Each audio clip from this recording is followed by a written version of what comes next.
I'm just acting Chicallywood.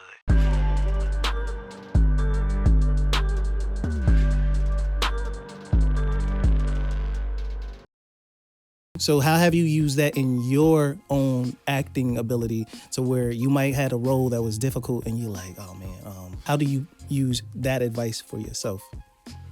Well, it just, it depends on what the typical role that I'm trying to go for. Yeah. Then I look at it like, okay, well, how would I play this if it wasn't me? And Yeah. then I try to take myself outside of it, kind of like a Matrix type thing, almost like I'm looking outside myself, like I step outside myself and I'm looking at myself doing the scene. Yeah. So I'm like, okay, so if this wasn't me, how would I want this done to be successful or to look real and feel real? Yeah. And then I'll try to use that to bring it out. Yeah. If that makes sense. No, I got you. So when you're doing your roles, you said roles that work for you. What are roles that you usually gravitate towards? Well, roles that I gravitate towards or roles that gravitate towards me? Well, give me both. Give me both you know of what I'm saying? 'Cause, obviously with my size and people, okay, bouncer, bodyguard, the bodyguard, the bouncer. Gangster, and I'm like, man, okay, I know I'm big, you know what I'm saying? I know I'm big. I'm maybe a little bit handsome, I could be sex symbol. Okay. A heavy sex symbol, you know what I'm saying? But that's the type of roles that I would like. I like to challenge myself. Okay. Because I hate to be the typecast, and I get that a lot. Yeah. Bodyguard, like I say, bodyguard, drug dealer, or something like that. It's like, okay, I can be the doctor, I can be the smooth talking guy, just give me a chance to do it. Right. So yeah. Gotcha. I mean, because I was just having a conversation with somebody earlier today and I was just like, man, how do you go about getting, what type of roles do you want versus the roles you're getting? And they were saying, well, sometimes they have to create their own roles because I was just gonna yeah, say sometimes that they feel like because either the director or whoever had the vision is very specific and they're like, well, I could bring a little bit more, and either sometimes it doesn't work out. So how do you create your roles, like when you say, you know what, this is what I want to create for myself? Yeah. So when it comes to that, because I was just gonna say sometimes you have to create your role. Yeah. You can what I do is I practice, and I know I'm gonna start recording a lot of stuff that I practice. Okay. Because I practice in the mirror, you just get out the shower and stuff. You say stuff and be like, okay, let me try this on to see if I'm really tripping or if I can really pull this off. Right, you know what I mean? Right. So you got to practice, but that's good to definitely start recording because if you want somebody to see, it's I can't complain and then I come up with a solution. You know what I'm saying? Right. So so it's if you want somebody to see you in a different light, you gotta put it out there. So when you do when you rehearsing with yourself and stuff like that, and you look back at it, you're looking at what you need to touch up, what you need to fix. Exactly. What are you looking for when you're looking back at your rehearsal tapes or your recordings? Just exactly what you said. Just, trying to see what I can fix or what can I be better. Ooh, maybe this will sound better if I cried. Yeah. Or can I cry? Yeah. That type of, you be questioning it because you your own worst critic. Yeah. You know what I'm saying? Yeah. So you always trying to, okay, well, can I do this or can I do that? Or how can I, okay, yeah, I know I can play the tough guy or whatever, but can I be sensitive? Right. How would that look? 6'2", 300 plus pounds. You know what I'm saying?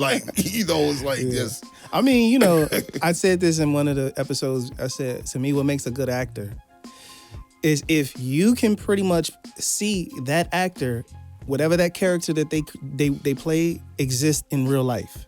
You understand what I'm saying? Yeah. So meaning Wesley Snipes killed Nino Brown so well that Nino Brown basically has been synonymous in the black culture to be he's been used in so many rap songs, whatever the case may be, because he killed it that well. Now, you have people that can act, but they don't leave the mark on whatever character they brought to the table. Like, case in point, Kevin Hart. He plays Kevin Hart in every movie. So it's hard to it's hard to say the name of the character he played in his other movies. You just know that was Kevin Hart. Versus if you look at Johnny Depp. That's good. Yeah, if you look at Johnny Depp, you can kind of compare him to Edward Scissorhands. Absolutely. You can compare him to Captain Jack Sparrow. Absolutely. You know, so it's like these characters become synonymous with pop culture. And I feel like that makes a really dope actor because, you know, sometimes you can just act, but I feel like how did that character exist in real life? If somebody can parody something that you basically acted in where they can make a Halloween costume out of it, I feel like that's when you know you killed that role. That's dope. And then along the lines with that, and then you got people that it's like you say. I use the reference the Nino Brown. Yeah, it's like once you get so good at that, and then like you captivating so many people, then it's like now people they even forget to call you Wesley. Now when they see you Nino, you know what I'm saying? Yeah. Hey, Nino, what's up, Nino? You know that they even forget that you are actually a person. Yeah, you know what I'm saying? I will say now it is some negative connotations to that because I remember I was watching. Oh man, I hate the fact I can't remember his name, but it's about to prove my point. The actor that played Braxton on the Jamie Foxx show. Oh, Christopher B. Duncan. There we go. And he was just saying that sometimes when he goes into auditions, he knows that if he's gonna get the role or not based on when he walks in the room, they say, "Oh, it's Braxton, what up?" And he knows right then, he knows like, yeah, this ain't gonna happen because you already mentally just kind of said he's typecast as that character. Because I mean, he killed it. He killed that role, and us in the Black culture, we really appreciate what he brought to the table with that. But now, I will say when I saw him in I think it was BMF, the character that he played in BMF. I think he played. Matter of fact, his character name was Blaze, which is funny. Wow. He played a drug. Wow. He played a drug dealer, like an ex-retired drug dealer type of person. Okay. Which I would say, I was like, man, okay, I like how he transitioned this. You know, he didn't bring no goofiness to it because I could tell he's trying his hardest to get out of that role of what he did with Braxton. That aura. Yeah. And I mean, so that's why I appreciate the fact that people say, you know what, I want to try to move past that. Now, at the same time, some people feel like, no, I'm cool with the checks. I'm cool with getting what I get. Yeah.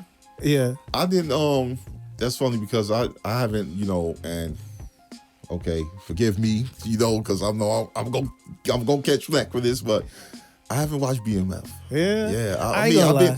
I ain't got nothing against it. I just been on the rock with my job, man. I can't. Yeah. I'll be missing out on so many shows, but just to like piggyback off what you're saying, old school movie, Original Gangsters. Oh yeah, I when remember that. He was the antagonist in that. Yeah. And then when I was watching it, I said, "This what?" You know what I'm saying? And I thought he did pretty good in that. Yeah, I mean, especially for and I want to say I don't know if that came first before the Jamie Foxx show. I don't know. It was around. I don't know if it was around the same time, but I know it was I think it was close. I can't remember the exact date. Definitely in the 90s. So I don't know exactly when, but I mean, it's definitely an art, man, to be able to kill a role, kill it so well to where now, okay, I can leave it there. Now you're into a whole nother role, and now you're killing that. So let me ask you this. So what are some projects that people have seen you in? I want to say Catfish Fillets. That was one of my favorites because I got Catfish Fillets. Yeah. Okay. I got to kill people. I got to kill a lot of people. Okay. And let me. I'm about to say, you want to add a little context to that? Okay. Oh my God. Okay. I did not know that excites women. Really? Killing killing people. Interesting. It's like, man, I had to, block, you know what I'm saying? Because it was it was kind of crazy. Wow. That because I'm choking people, poisoning people. You know what I'm saying? It's like dragging people, throwing people in the trunk. You know what I mean? And it's it was a lot of fun, but just the little comments and stuff that was coming afterwards or whatever. And that's why a lot of this is wild. And that's why a lot of those TV shows real true crimes and a lot of women are into watching that. And not saying that it turns them on, but right. I think they're intrigued with just how the mind of certain people, especially certain men that snap. There's a lot of women are intrigued with that. It's bad because that's just proof right there. You know, and it's but I had a lot of fun with that, man, because it was that was something that was out of my element. Yeah. As far as doing that, so shout out to Gerald Hall for giving me that opportunity. Okay. You know, that was good. Yeah. How did you prepare for something like that? Like, I know when you read the script, what did you like? Was you like, whoa, okay. Like, did you watch a bunch of movies to kind of say, okay, let me kind of embody this particular type of persona? Like, I was looking at like, I'm just acting Chicallywood.